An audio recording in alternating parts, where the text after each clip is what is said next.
DTFF.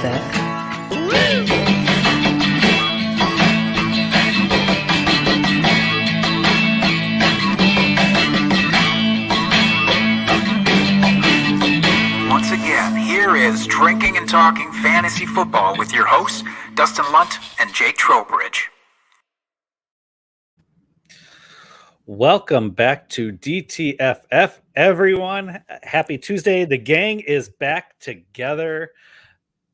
Finally, after what feels like forever, where we're both back on the show. Me, my lovely Guess co-host, who's Jake. back? Back again. Dustin's back. He's a friend. Dustin's back. Dustin's back. Dustin's back. Sorry. That's exhausting, I know. Because I'm not that exciting, let's be honest. But yes, I'm back, refreshed after my vacation. Although slightly tired tonight because I had a late night for a school night last night.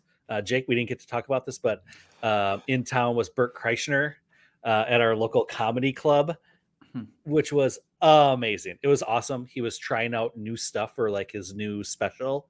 Ooh. So he was like trying out like brand new jokes. It was amazing. It was. Did he take his shirt off right away? Of course, like immediately? Did he wait Absolutely. even a little bit? Okay. Nope. Got up on stage, took it off right away, and threw it down. Yeah. Okay. Just wanted to make sure. It was an amazing show. So I'm a little sleepy today because it was, like I said, late for a school night, but something like that would never keep me away from fantasy football chat. Let's put it that way. So good. You have your priorities in line. That's right. And that's nice to see. You still have that. That's right.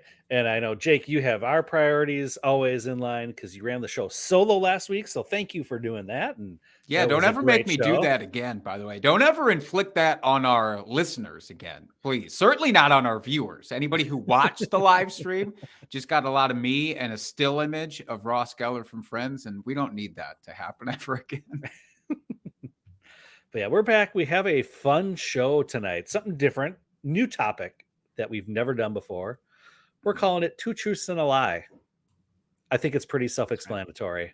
So we'll get into that in a little bit here. But first things first, our normal house cleaning at the top of the show here. Jake, what are you drinking this evening? I'm doing something a little bit, let's call it the back of the fridge type of beer, because I need to restock for the wintertime beers, which you and I both kind of went through this weekend watching the Packers game, which we can talk about in a little bit. But I'm currently enjoying a Great Dane Home Run Hazy Mango Session IPA. It's a very good beer, but it's definitely more appropriate for the warmer weather. Absolutely. I mean, I don't hate having it at any time. It's a nice, palatable 4.6%, so it's an even keeler as well, but it's not too shabby. How about you? Nice. I am drinking, I'm going totally off the rails from what we normally do on the show, and I'm drinking just some box wine this evening in my Super Mario World cup. So me and Mario hanging out drinking box wine. That is incredible. Can you tell us what the brand of boxed wine is? I don't even know. The wife bought it. Some brand. It's not our normal one that we get, so I can't even tell you. It's called wine. That's what it says on the box. It just says wine in big letters. Wine. It's the wine box, box of wine. Yeah. Oh man, I love it. So Two Hearted Ale is the best IPA there is, no debate. You're right. I cannot debate that because I'm not the biggest IPA fan. So I will take your word for it there. Actison in the chat. I'm not even the biggest IPA fan, but I have my varieties of IPA. It's got to be juicy. It's got to be hazy. It's got to be, I don't know, those. That's kind of it. Maybe a dark IPA, like a black IPA or something like that. I can get into that. Otherwise, but I'm sure you're right. I'm sure Two Hearted Ale is the best, like, legitimate IPA out there. It's like the West Coast style IPA. Yeah. It's fine. It's one of my wife's favorite IPAs. When she sees it out, she wants a beer. She'll go for Two Hearted first. So I don't think you're wrong. And support those Midwestern beers as well. Bell's out of Michigan. So we love them. That's right. All right. Well, I think we have a lot to get to tonight. I'm going to warn you because for the listeners, so what's fun about this for me is that I came up with a lot of these 2 truths and a lies that we're going to be doing here. And so Dustin's completely unsuspecting. So that's what I like. I like to throw him into a situation that he just has no idea about and then see if he can crawl his way out. So, Well, I did come up with a few for you as well, Jake. So, so now yeah. I'm in unsuspecting territory. my, as well. how the turntables. But before we do that, do we want to do this from the chat here? I do want to get absolutely. to Liam's rating question. So wants us to rate his team 1 through 10. It's a 12-man half PPR team. QBs are Justin Herbert and Deshaun Watson. Running backs are CMC, Zeke, Deonta Foreman, Kyren Williams. Wide receivers are Keenan Allen. Oh, the toils and troubles of Keenan Allen. Hollywood Brown. Oh, DJ Moore, Rondale Moore, Juju Smith-Schuster, and Josh Palmer, that is, from the Chargers. And his tight ends are Mark Andrews and Dalton Schultz. Any names jump out to you from this as good, bad, whatever it might be? Well, I'll start by rating it. I will give it a solid 6.5, 7. I think I'll go 7. Wow. Okay. I think it's a solid team. You got Herbert. You've got Deshaun coming back here in the next couple weeks, so that only bolsters your QB room. You got CMC, who is amazing doing CMC stuff. Foreman, a decent number 2 there for you, has been playing well the last few weeks since the aforementioned CMC has been traded to the Niners. Zeke, been a big disappointment this year. Hopefully he can get some of his magic back as the season goes on here, but I'm losing faith. Your wide receiver core is a little shaky. I mean, just a little shaky with all the injuries. You just can't help it. And you got Keenan, Hollywood, Juju all out with injuries. Mark Andrews, love that. Dalton Schultz has been a little disappointing, but still serviceable. But you really don't need him because you have Mark Andrews, who is must start every single week. So like I said, I'll give it a solid 7. Hopefully Hollywood comes back. Maybe with Baker back at the helm, DJ does some things, scores more than 4 touchdowns on the season. I don't know. He's been doing DJ Moore things all season long. Sure. The typical DJ Moore type of stuff. I want to say that I give this a fucking tan, but I can't do it in my heart of hearts as much as I would love to. I would say that this is closer to, between a 5 and a 6 for me right now. If we are talking a fantasy playoffs type of team, this increases my rating, where you are like an 8. This is supposing that Keenan Allen comes back. Deshaun Watson actually does start for the Cleveland Browns and something else doesn't happen there. Because Keenan Allen comes back, that's also going to help your Justin Herbert. Exactly. Because right now he's been performing like kind of a middle-of-the-road fantasy quarterback. And that's why right now it's tough to rate this much higher. But as you noted, too, with Kyren Williams, that could be pretty huge for him. Zeke, we're going to talk about just a little bit later, so I don't want to give up too much about him.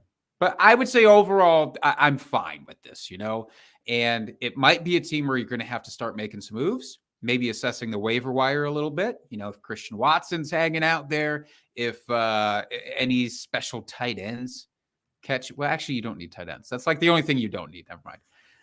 But, if you can really lean into some of these gems, maybe that are on waivers, I think you have a solid team.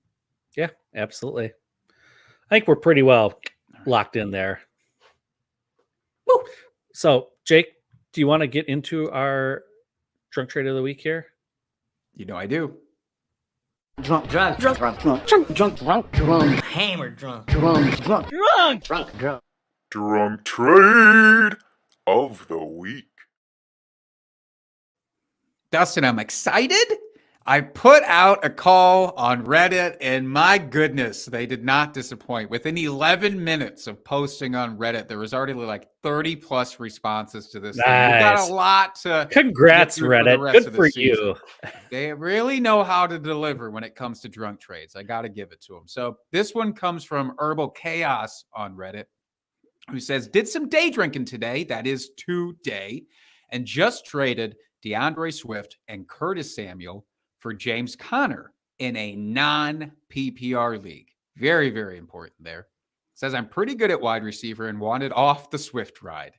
Boy, do I understand that. I think I won, but Roto thinks I got fleeced. Roto, I'm assuming whatever trade calculator, analyzer, rankings website this is used on. So what do you think here? You're more of the DeAndre Swift guy, so I'm very curious to see your thoughts.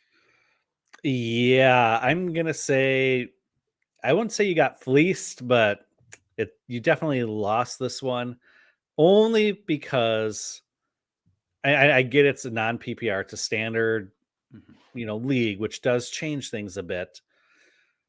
But I mean, Curtis Samuel has been producing. He's had those big games. Swift, he's been putting up yards, and I get it's, you don't care about the receptions, but he's still getting receiving yards. He's still getting rushes. He's still getting touchdowns. And James Conner, I mean, correct me if I'm wrong, Jake. I don't have any stats pulled up here, but I just don't feel like he's doing much this season. I mean, well, now I will say, with you being up north and a bit secluded here for this last weekend's games, I know you missed a little bit because you were off the grid. James Conner did have kind of a blow up game. He was the RB4 this last week. Okay. Now with Eno Benjamin getting released, I think there's some hope that the backfield is not truly a split backfield. Although Keontae Ingram could be the next man up and assume whatever that role was that Eno Benjamin had. To be fair. So I appreciate that. And yeah, with Swift, I was curious. On the season, DeAndre Swift still has more non-PPR points per game than James Conner does. I love Curtis Samuel. I'm just a big fan of that guy. To be fair, it's a bit more of a PPR love than it is a non-PPR love. But Curtis Samuel's usage is still very interesting in the fact that, he does get rushing attempts. He does not see a lot of touchdowns, though. So his value just isn't as high. I don't think this is a terrible trade. I think I would still lean towards, if I'm being honest, the James Conner side here, though, Dustin. I actually hate Swift so much. I know I do, but when Jamal Williams finally seeds that red zone work, then I will be in on DeAndre Swift from a non-PPR standpoint. But for now, I do kind of like the upside that James Conner has. Okay. Fair enough. Like I said, I don't think he got fleeced. I mean, I think it's closer than that, but I lean the other way. Fair. We are split. We're a split decision, and we'll never know really who won because let's be honest, I'm not going to check up on that later in the season. Me either. But we can check up on something from last week, and I think this is important. One, actually, I want to go a little bit further back. I want to go back to the week before because you weren't here on the show last week, but and I don't know if you watched or even listened, Dustin. I truly don't to this portion at least. But I gave you your flowers because you called Justin Fields as your start of the week 2 weeks ago. Now, since then, he's had 2 weeks over 40 points. So the week that you called him and this past week. And so based off that, I'm actually going to give you one more. Little shot. A little guy for this one. Because that's how good that call was. So, and because you weren't here to see it live, I'm going to give you just a little shorty of this mezcal. Dustin, you are an amazing fantasy football prognosticator / genius for calling out Justin Fields. Thank you. I appreciate that. Now, I'll also give you your big one because we made a beer bet, even though you were, again, kind of off the grid. We put you did text me. You texted me. And you said, hey, do you still want to do a beer bet? And I was like, sure, lay it on me. And I let you choose because I didn't have I could get texts and I could get phone calls just fine. Everything else was spotty at best. So I said, hey, just pick one, so I let you choose this one. And you said, yes. Do you want Justin Jefferson or Stephon Diggs? Just I thought we'd had some grody bets lately, and I thought let's do like a pristine high tier one for once. Absolutely. And I chose Justin Jefferson, which in this instance was the right call again. It was because you chose the wide receiver 2 on the week. Somehow not the wide receiver 1 with 35.3 fantasy points. Diggs did well. I mean, he was he's no slouch. 24.8 points, but he was no Justin Jefferson this last week. So we were keeping a pretty firm eye on that game. I mean, we watching Red Zone, but Red Zone went back to that game quite a lot because there's a lot going on. So, Dustin, once more, you're an amazing fantasy football prognosticator / genius. Thank you. Mm-hmm. I really meant the first one a lot more than the second one. The second one I just try to breeze through. But That's fine. I'll take it however I receive it. That's what she said. That's what he said. That is what That's she what said. they said. All right. Do we want to get into the meat and potatoes of this thing? Yeah, let's do it. 2 truths and a lie.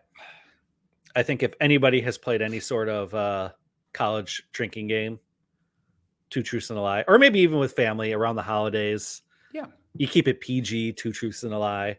Although it can get pretty R/X rated very quickly, depending on the crowd you're with. But I think we've all played a version of this game before in the past. I don't think our version is going to get X-rated, Dustin, but I don't know I hope because not. you apparently came up with stuff too. So I can't speak for you. I can only speak for me. But mine is not going to be X-rated. Actually, before we do that, I did just see, I wanted to call out George in the chat here quick before we get too far into this. I was asking this. Justin Fields, so you get to speak to this, I think, first. Justin Fields, A.J. Brown, and Dameon Pierce in exchange for CMC and CeeDee Lamb. It's a 1 QB league, and he already has Burrow. Which side would you take there? Oof. Trade deadline is tonight. Tonight, yeah. Yes. I would keep Fields, AJ Brown, and Dameon Pierce. I would stick with them. I mean, Fields is playing lights out, and it doesn't hurt to have a second quarterback. You can maybe play the matchups a little bit better coming down the stretch, especially if the fantasy playoffs are coming around and you're contending. Better options to be able to play some matchups if you have the opportunity. AJ Brown's doing AJ Brown things, with the exception of this last week. I know he didn't do great, but he's been playing great all season long. And Dameon Pierce, he's been playing pretty well how I think a lot of people expected him to play coming into this season. So while I love CMC, that 40-point game that he had a couple weeks ago, I think that was more of an anomaly. CeeDee Lamb looked great this last week again as well against the Packers, and I do expect that to continue. Spoiler alert for later for my start of the week, but I do think I'd stick with the Fields, AJ Brown, and Pierce side. This is tough because I respect what you're saying about the 1 quarterback league. And yes, it's never bad to be able to play matchups. But CeeDee Lamb, to me, looks like the more consistent wide receiver of the two with Dak Prescott playing. And that's what's been tough, is because prior to that, it was a little bit more hit and miss. And I just expect him to continue on, whereas AJ Brown is going to have some games off, kind of. Now, maybe with Dallas Goedert being out, because he's been sidelined with a shoulder injury for at least a few weeks, maybe that gives him that more consistency. That's my only hesitation here. But I actually do think the gap between Dameon Pierce and CMC is not like as crazy as we would have thought, obviously, at the beginning of the season. No. So boy, man, this is really, really tough. I want to go with Fields, but my heart is saying I'm going to take CMC and Lamb, free up 1 extra roster spot that hopefully you can use to pick up some. Again, I hate to keep calling this guy out, Christian Watson. I know he had 1 game and we're such Packers homers. But there might be a couple of waiver finds here for you. And what Eno Benjamin was just picked up by the Texans. What if he cuts into Dameon Pierce a little bit in, let's say, the goal line work? Now you're struggling. I would actually go CMC and Lamb here. So we are unfortunately split, George. So this is going to be in your heart of hearts. Oh, he's asking, what if I swap to Burrow for the trade instead of Fields? Would that change your mind, Dustin, if he traded away Burrow, Brown, and Pierce? I wouldn't trade away Burrow. Burrow would be off the table for me. I mean, he's... Really? Really? I mean, we have a larger... A bigger book sample. of a bigger sample size. Thank you. God, my brain. Bigger sample size for Joe Burrow, and I know they don't have Chase, but he's still got two great wide receivers. What's his nuts at tight end? Hayden Hurst. That's he's what's on not his too bad. jersey, Dustin. I'm positive of it. It could be. You don't know. I've seen it. That offense is very high powered, and a lot of what Fields has been doing the last couple weeks has been with his legs, and I don't know if that's sustainable for the rest of the season. I like that Burrow it gets more of those passing yards and passing touchdowns, where the rushing yards and touchdowns, it's a little bit more fluky, I feel like. So that's why I would definitely stay Burrow over over Fields. Man, I would not call Fields' rushing production fluky, because it feels a lot like the best of rushing quarterbacks and what they've done. Like Lamar Jackson, that's not fluky, rushing production. And I feel the same way with Fields. And Fields does have a pretty good schedule coming up. For me, honestly, I'm taking the CMC and Lamb side in either scenario. So George, that's up to, and again, it's only because it's one quarterback league. Mm-hmm. And I get what you're saying still, Dustin, but I would still be like, well, maybe I can find a suitable quarterback 2 for streaming purposes if I have to play a matchup. But I would still be okay getting the CMC and Lamb side in either scenario here. Okay. So hopefully that I mean, I don't George. hate it. It's not like I'm just like, oh no, that's totally out. I think it's a fair deal overall. It's just my preference would be to keep those players rather than trade them away. That is fair. And that's why fantasy football is great. So yeah, George, basically, if you feel like CMC and Lamb is upgrading those two positions for you long term the rest of this season, then pull the trigger and do it. Yeah. And then find somebody out on waivers for your quarterback too. Matt Ryan apparently is back and maybe serviceable for certain weeks. So, that's the type of thing that you can do if you need to for a second quarterback. Mm-hmm. All right. You ready for this thing? Yeah. Hit me with your first one. I love it, because I'm going to transition right out of this question that George had right into something that completely encapsulates it. So are you ready? So again, for the listener, for the watcher, it's a pretty simple concept. I'm going to say 2 things that are correct and 1 thing that is incorrect. Hence, 2 truths and a lie. Wouldn't you know it? They're all going to be fantasy football and football related. So that's nice. So this first one is, we're going to talk about some quarterbacks here. We're going to talk about some rushing quarterbacks here. So Dustin, here's the 3 statements for you to pick the lie from. Justin Fields is in the top 10 of all players for total rushing yards on the season. Lamar Jackson is in the top 15 for total rushing yards of all players on the season. Jalen Hurts is in the top 25 for total rushing yards, all players on the season. Which of those is the lie here? Ooh, I am going to say that it is Lamar. I put that in there especially because I thought it was going to route your head around. Unfortunately, Jalen Hurts is the incorrect one. Really? Jalen Hurts, and this is what's crazy. Hurts is ranked 39th overall in total rushing, which, I mean, that's still fine. He is a quarterback, but doesn't it feel like he's so much higher than that? Like, it does. And I think it speaks to him just improving so much as a passer this year, where not all of his fantasy points have come from his right. And so that's great. But yeah, it definitely felt like he should at least crack the top 25. And honestly, I thought about making that even top 20 just to make it a little bit trickier. And I was like, not going to do it. But here's what's interesting about Fields. So 111 of his fantasy points have come just from the rushing production. That's where we're talking about in that trade of, is it sustainable? Is it not sustainable? I don't know. But he's 6th overall in rushing yards, 749 rushing yards. It's bonkers. So far on the year. And Hurts, meanwhile, has half of that with 354 yards, but he has 7 rushing touchdowns. And I think that's also important to highlight. He's still getting it done that way too.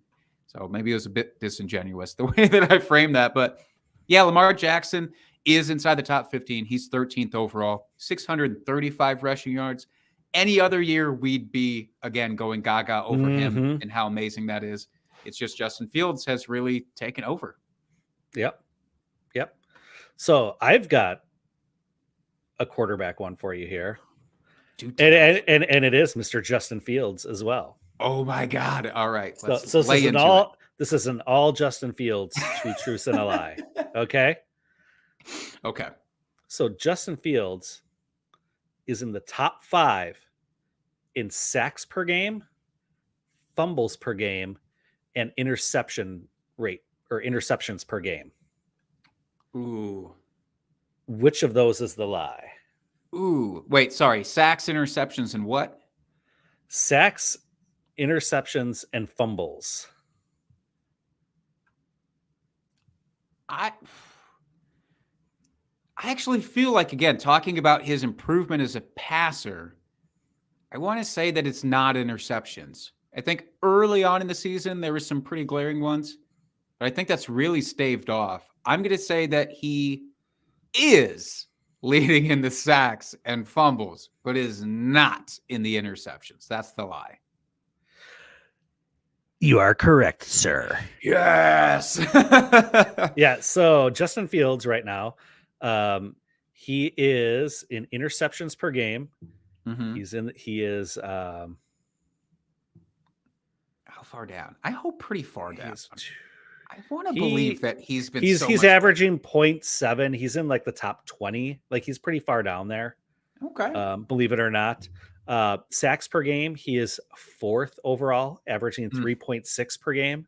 Damn. And fumbles, he's 4th overall, averaging 1.2 per game. Wow. Yeah. If they can, and I think recently we've seen them start to figure this part out because they're not making him a pocket passer now. And I haven't looked at those stats, but I'm guessing a lot of those are much earlier on. Yes, I did full season stats as opposed to like the last 4 weeks or something. I took that's fair season in its entirety so far. But damn, no, that makes me feel good for him because again, it's not like poor decision making. I tweeted this a couple of days ago. It's like, what if you merge Cam Newton and Kyler Murray, but then you took away their poor decision making? That's kind of what we have in Justin Fields right now, which is great. So as long as the coaching staff can support that, then we should be all good. Before I move on to my next segment, I did want to bring up Legacy in the chat here. It's always a Q&A, Legacy, so never apologize for asking questions. That's right.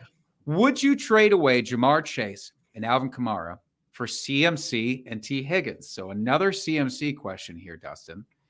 I'll throw you out right away. For me, we've got Chase dealing with who knows how many games he's going to be out for. It seemed like he was going to be out until their bye and then coming back. Now it seems like, nope, after the bye, he's still going to be out for at least a little bit of time. I'm going to go with CMC and Higgins here. Yeah, same, especially if this is redraft. Dynasty would be, well, it might be the same answer for Dynasty as well. Yeah. But because we're both big Higgins fans on this podcast. But yeah, I agree with you, Jake. Yeah, just health purposes, CMC and Higgins. I'm right there with you. Kamara, for whatever reason, just has not always been involved in their games, and we've seen him be completely phased out. Like this last week, he just, for whatever reason, he's phased out. It doesn't matter who the quarterback necessarily is. CMC at his worst, which was this last week, and everybody freaked out. He was still RB13. It's timeshare, schmimeshare. That's as safe as floor as you can get. So yeah, I'd go with that as well. All right. My next group here. I don't want to hammer on the quarterbacks too much, but I'm going to throw in one more because we talked about a lot of the new guard in our last couple of questions. I want to talk about the old guard for a second. So here's my statements. Aaron Rodgers has thrown for 300 plus passing yards in a game this year. Tom Brady in a game this year. Okay. Tom Brady has thrown for more than 2 touchdowns in a game this year. Matt Ryan has done both in the same game this year. So Aaron Rodgers, 300 plus passing yards. Tom Brady, 2+ touchdowns. Matt Ryan, both in one game on the season. I What's am the lie? going to say Aaron Rodgers is the lie. You are correct, sir. Yes, he is the How fucking lie. sad. He is the fucking lie.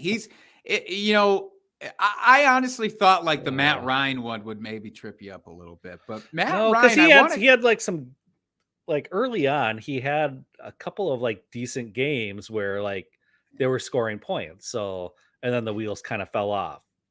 And I And know he's Tom actually Brady, had- Tom Brady's like, I think he's leading the league in passing touchdowns right now. Ooh, I I don't know believe. if that's true. Is that Or true? or he's close to the top. He's like right there. I think he might be Um, close. Yeah. So I figured he'd have multiple touchdown games. That one was pretty easy to Look, eliminate. Old Aaron has only had 2 games over 250 yards on the season. It sounds about right. Hasn't I've hit witnessed 300. every single game this season, and yeah, that's about right. I shouldn't have coddled you in with the Packers quarterback. I just wanted to talk about these old guys and real quick. By the way, Matt Ryan hit 300 yards 3 different games, most of any of those quarterbacks, and he had 3 touchdowns and 300 against Jacksonville in Week 6, which is great. And now he's back, so that's what I want to talk about. Just real quick, get your opinion.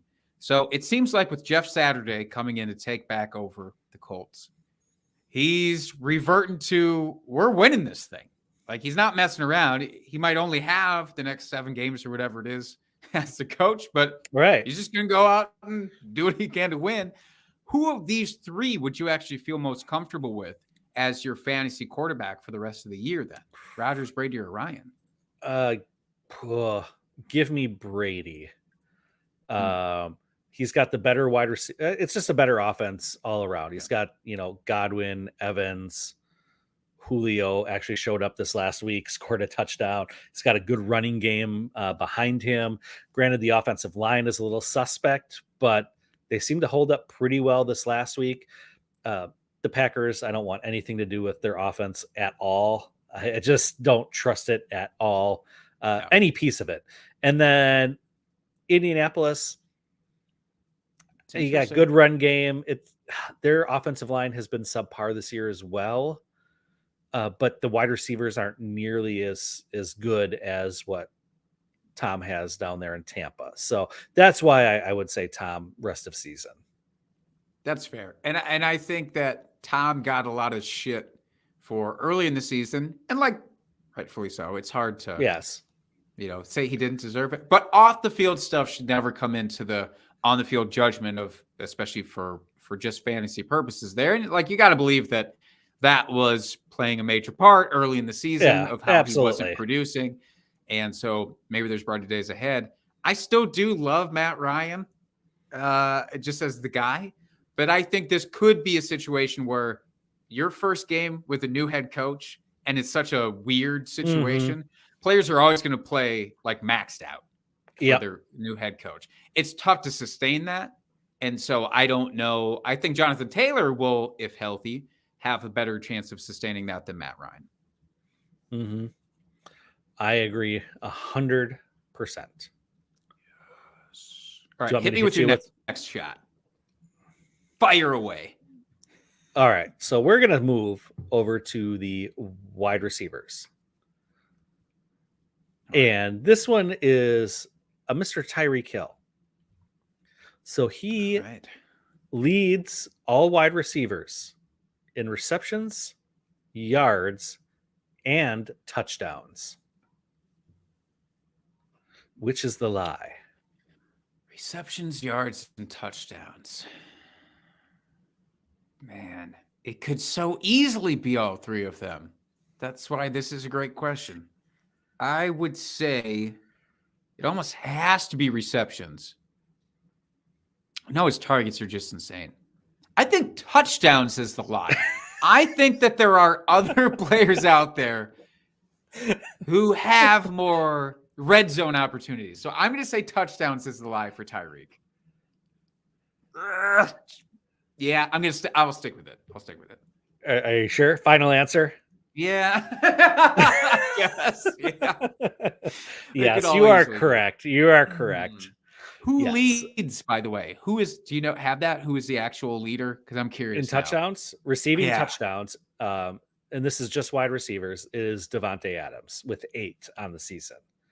Actually doesn't feel real. Fuck. Tyreek has 4 Wow. receiving touchdowns. And he's absolutely destroying in fantasy, even without the touchdowns. That's Yeah. Oh, yeah. He's leading the league in receptions with 81. Cooper Kupp is next with 75. And then yards, he's just killing everybody. He's got 1148. Justin Jefferson is the next closest with 1060. So, I mean, he's just killing it this season. And all those thoughts about, oh, he's, leading Patrick Mahomes and Andy Reid's offense, and it's going to be a downgrade for him. No. I'd like to take a moment to personally apologize to Tyreek Hill for even suggesting that he could fall outside the top 10, which is exactly what I did coming into this. I was like, him and Jalen Waddle, it's a coin flip, which I guess that part is not as crazy, but it's just Tyreek has just been so damn good. And Tua supporting 2 of those receivers, I didn't see coming at all. But do you want to hear something crazy? Always. Jalen Waddle is 4th overall in yards on the season. Looks like he's probably about 2, 4, 6, 8, top 10, top 11 in receptions for the season. My God. And he's top 5 for touchdowns. Man, I kept saying, like, I'll take that the cheaper of the is 2 options, and I thought maybe Tua would be better because he's the short yardage guy, and that's what Tua is going to do. It didn't matter. Doesn't matter. Nope. They're both incredible. Yep. Tua is right up there with them. So that's right. That's a great call out. All right. I want to keep, you'd mentioned Devontae Adams. Let's keep it with the wide receivers for a second. Here's my new chunk. 2 truths and a lie. Devontae Adams has more targets than all other teammate wide receivers combined. Cooper Kupp has more targets than all other teammate wide receivers combined. No player on Tennessee has more than 50 targets. Which is the lie? All right. So target centric. Right. So we're just completed week 10, correct? That's right. That is correct. And you said 50 targets? 50 targets for Tennessee, correct. And that is no player, by the way. I want to say overall. Right, I didn't limit that to wide receiver. Yep.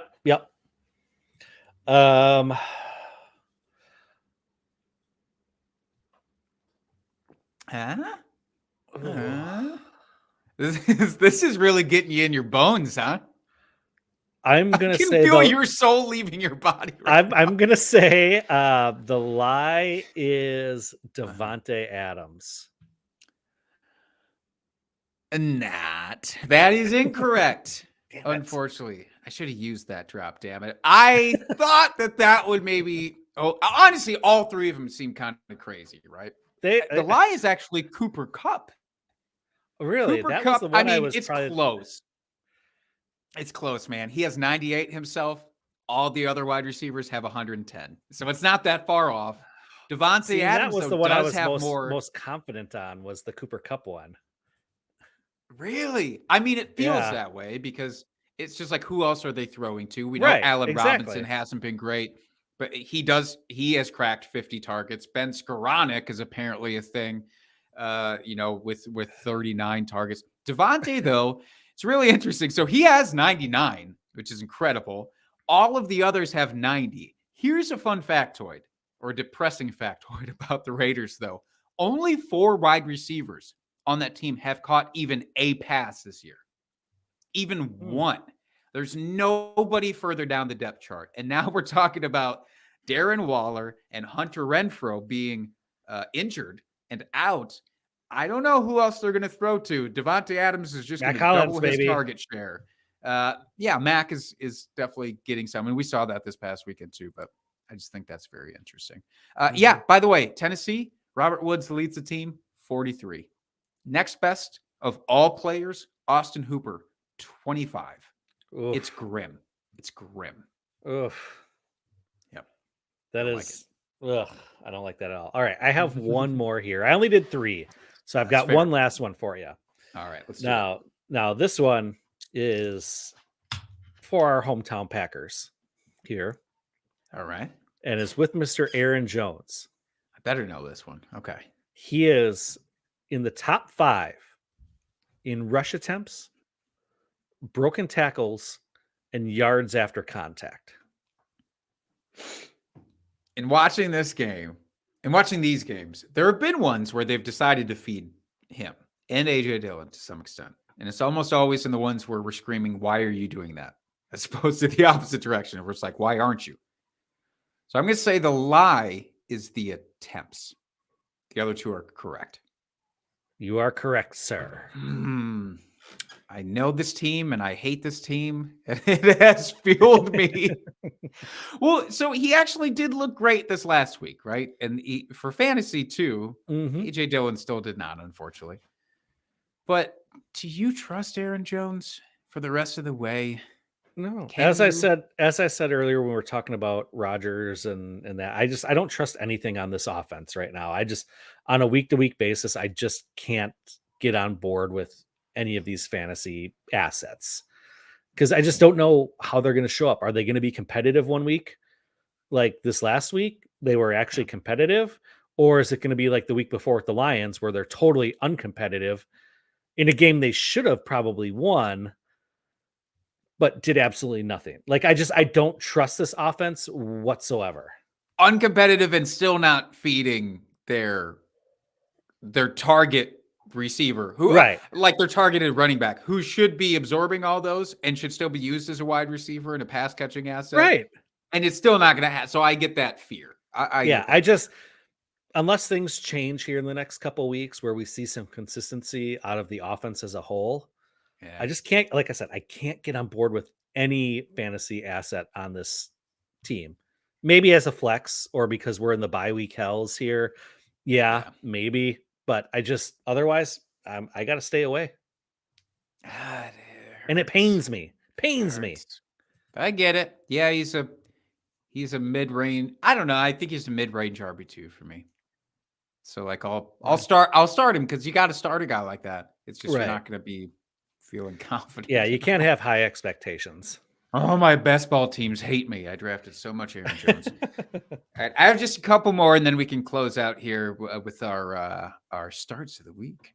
But before we get to that, I have a fun one. I feel bad. You did a nice, easy thing of centering it around one player. I didn't do that. Well, I was lazy about it, so much trickier. Here's one that I think is fun.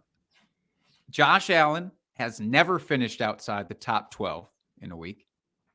Travis Kelce has never finished outside the top 12 in a week. Ezekiel Elliott has never finished inside the top 12 in a week. Which of those is the lie?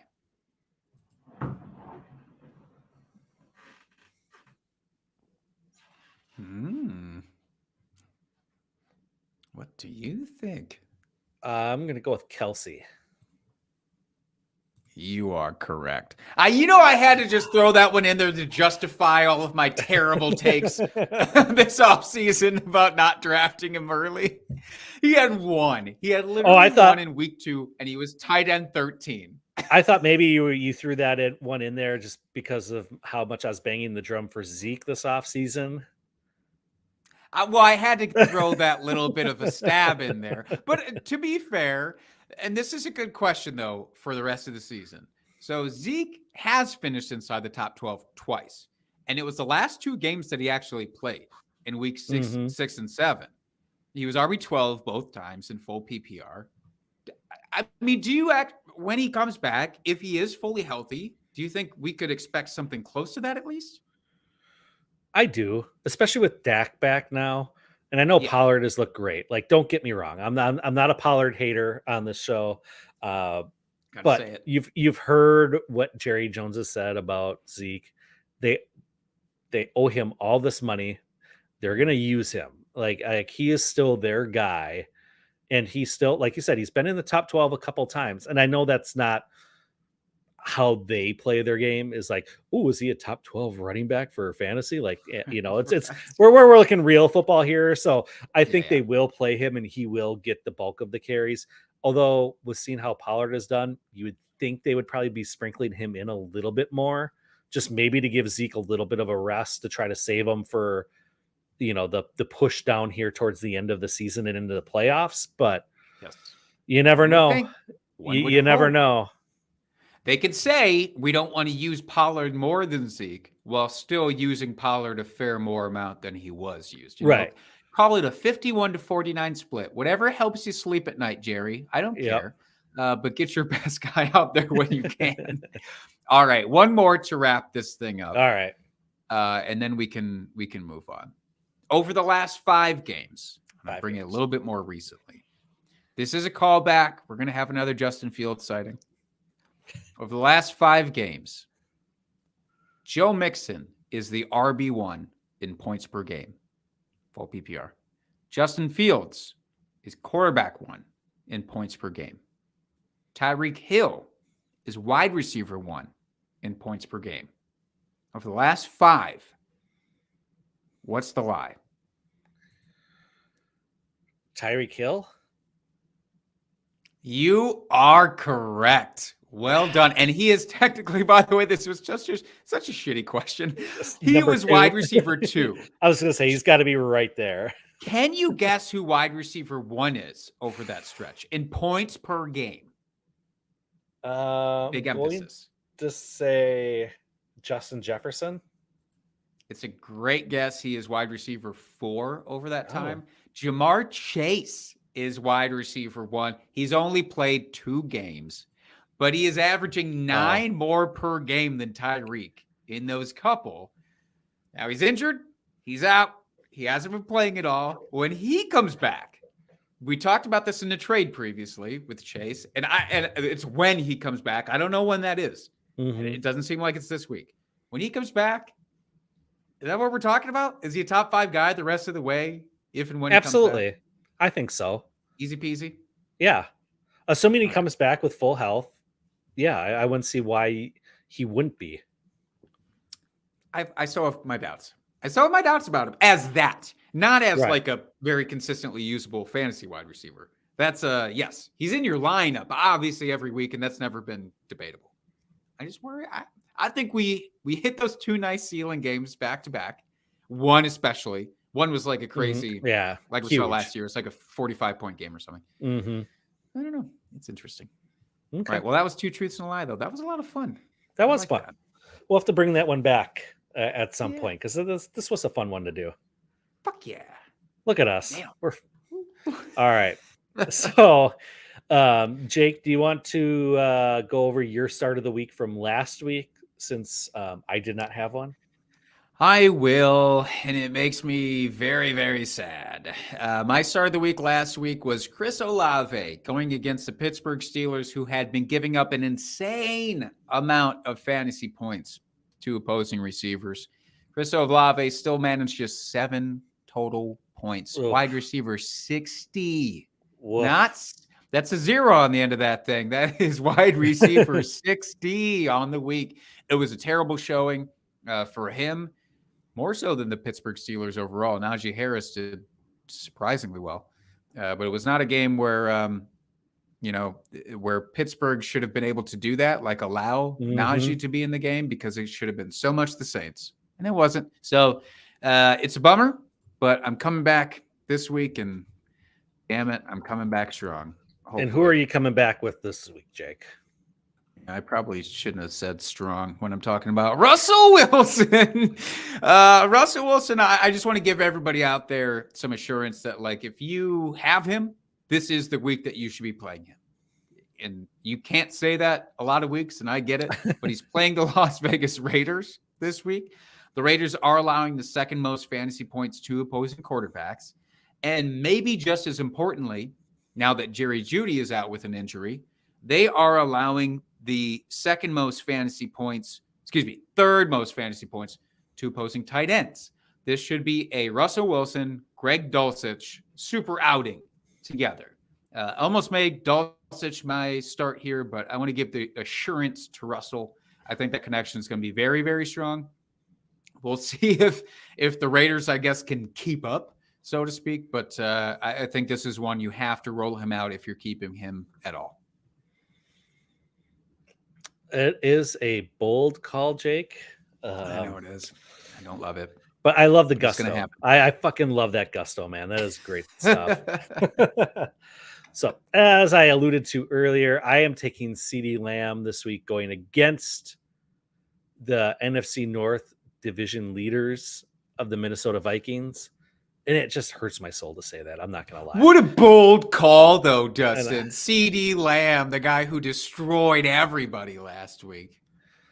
Yeah, and the Packers have a much better secondary than what the Vikings do. The Vikings are, in the last 4 weeks, the Vikings are 32nd in the league in pass defense, giving up the most yards to wide receivers in the league. So that's why I'm sticking on the CeeDee train. He's going to blow up again this week and have a huge week for your fantasy squads. All I want to hear from you, is that CeeDee Lamb is going to smash his points per game, which is 17.2 points per game in full PPR. Will you be so bold as to say he will be a top 2 wide receiver? I always want to give you an out of weird shit happens week to week. I don't want to say the number 1 guy, but top 2 guy in this. Top 2? Yeah. Oh, I don't know if I could say top 2. Can you at least say top 3? Can you at least get to top 3? No. You got it. Come on. This guy, you saw what he did last week. And again, we're talking about I know. Secondary. He was the wide receiver 1 last week. And now he's going against a worse secondary. Fine, top 3. I'll say top 3. All right. God, like pulling teeth for Jesus your damn Christ, Jake. start.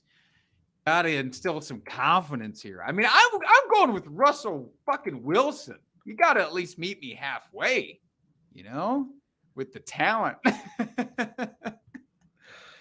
Maybe you need to eat some more danger witches before you come on the podcast. Then you'd feel more assured of yourself. Danger witches? Yeah, you'd have a little bit more spice. That Russell witch from Subway, whatever the hell that is. If anybody listening has ever eaten a Russell Danger Witch from Subway, please let us know. Write us in. I don't know. Follow us. Write us on Twitter. Send us an email. Just come visit us at our house. I have a lot of questions for you if you've actually done that, by the way. Mm-hmm. All right. Anyways. Okay. So, beer bet for this week, Jacob? Yeah, now this is, I chose the matchup last week, so it's up to you to choose the matchup. But yeah, I'm into it. I'm excited because God knows I need some redemption. It's been 2 bad weeks. 2 bad weeks. So this one, it's not a sexy one. I'm not gonna lie. That's not gonna be fun. I don't like, but it is in a very tough matchup against teams that are fighting for position in their division in the AFC East. We're going with the Jets and Patriot game. Oh, I hate you already. I'm going to say Garrett Wilson versus Jacoby Myers for total yards. Just yards. What the I hate every part. I hated the lead up to it. I hated the ending of it.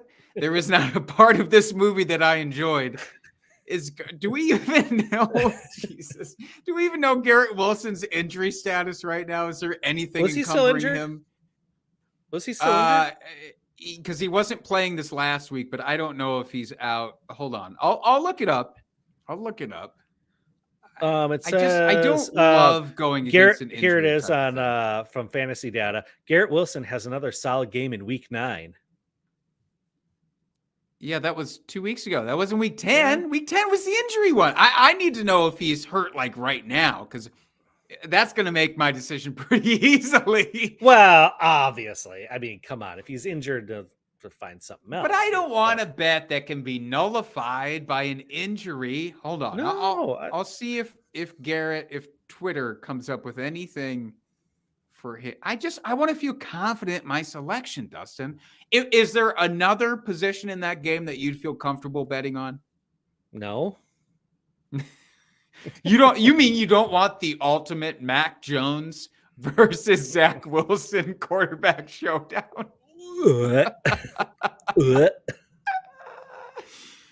Oh my fucking God. I mean, I'll do the bet. I'm fine with it. I'll do the bet. It's just, it's not going to feel good for you probably when Garrett Wilson doesn't actually end up playing. So I'm saying that doesn't help. For whatever it's worth, I can't actually find a concrete explanation about Garrett Wilson and if he is truly dealing with anything. I just know that he had been dealing with some injuries and he was sidelined, especially in that Week 9 matchup. But I'll go for it. If you just want to do a yards thing, I can do a yards thing with those two. Yeah, I want to do All a right. yards thing. Jacoby Myers. Done and done. Okay. Put it on the show sheet. All right. But if Garrett Wilson has any injury risk, you absorb the risk with this bet. You just have to take it and deal with it. And that's it. This is yards. Yeah. Jake takes Myers. Did Garrett Wilson not play like because of injury, or was it because the Jets were on bye? It could be because they were on bye. I don't Honestly, know. Don't know. I should have never done the 2 shots of mezcal to start the episode, I think is. Well, they were not on bye, according to the show sheet from last week. All right. You had. Okay. Well, I wouldn't believe that. I wouldn't believe that one bit. I didn't update that for shit. So could be either or. But before we head out, if you're locking that in, I do want to get to Dylan here. Okay, they were on bye last week. All right. Okay. Good. So there you go. See, he even had a week to get healthy. Same with the Patriots. Maybe I'll still take Jacoby Myers with that, and that's only because of the perceived injury risk that I have. Okay, Dylan in the chat is asking, I'm 7-3. Kudos to you, by the way. Just lost Cooper Kupp. Non-kudos to you for that. My wide receivers are Jamar Chase, who we've been talking about with his injury throughout the episode, Hollywood Brown with the injury and being out for the year, and DK Metcalf. That's great. Should I trade Saquon Barkley and Chase for Jefferson and Kamara? Dustin, this is a very easy answer for me. Do you have one locked in? I want to hear your answer since you think this is so easy. I'm easily, with that wide receiver group and that depth, I want Jefferson and I want Kamara. I understand that Saquon Barkley is an absolute beast right now. There's no disputing that.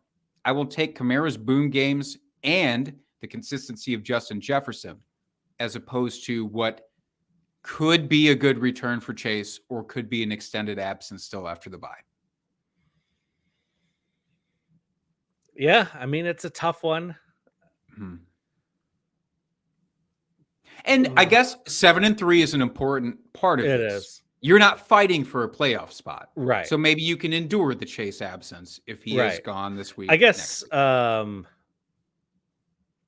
Dylan, if you're still in the chat here, who else do you have for running backs, if you could tell us? I'm just curious what your running back stable looks like. I mean, because to trade Barkley is a big piece because he is performing so well right now and pretty damn consistently. Mm-hmm. I mean, if you got a couple other, decent running backs or, something that you can piecemeal together week to week, a few, so he's got Derrick Henry, Cordell Patterson, and Najee. You've got Henry. You got to feel obviously anchored at the position. I know Najee had a boom game this last week. I'm not expecting that going forward, by the way. And Cordell Patterson, I mean, we saw that he can get written out of game scripts because nobody's safe in Atlanta. Not a soul. So does that help you at all there, Dustin, and kind of leaning towards the decision? Yeah, I think I would do I would side with you and say Jefferson and Kamara. Get those consistent points out of Jefferson because your wide receivers are banged up right now with losing Kupp. Chase, out for who knows Hollywood's how long. gone. Like you said, Hollywood's out for Yeah. a couple more weeks at a minimum. And DK, he's been doing well this season, better than we all expected. But to get that consistency with Jefferson and, like you said, the boom weeks from Kamara, I think that is the better move in this situation. And to be fair, Dylan, really honing in on the 7-3 part of this, it makes the decision a little bit tougher for me. Just a little bit, but it is always easier, I believe, to piecemeal together running backs week to week as wide receivers. So finding a substitute, no, they're probably not going to have the Barkley actual production.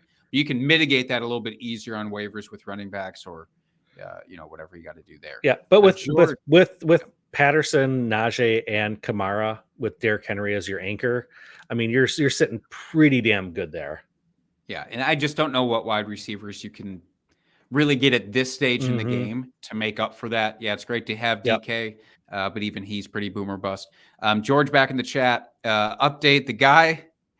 So this is a revisiting of an earlier trade offer that George had brought up, but has been offered AJ Brown and Justin Fields just by themselves to get CeeDee Lamb and Kyler Murray. I really want to know your answer on this because we were on split sides of this initial one, which, by the way, just for listeners, I want to go back and revisit. Could have been Justin Fields, AJ Brown, and Dameon Pierce for CMC and CeeDee Lamb. So this is quite the change up. We're doing a live on air sort of rebuttal back and forth, which I love. Dustin, do you have a strong stance on this one? I think I will. Oof. I think I'm gonna stay with the CD and Kyler side.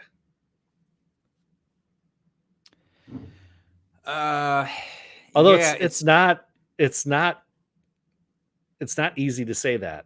I mean, it's a fairly even trade. I feel like Kyler Murray lost Zach Ertz just recently. He's going to be out for the year, so there's a little bit of the safety blanket thing.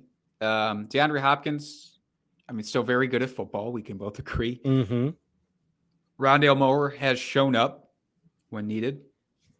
But for me, it's CD's consistency over AJ Brown. Still gives me just the edge in this one. And knowing that, again, George already has Joe Burrow as his kind of second guy. Like,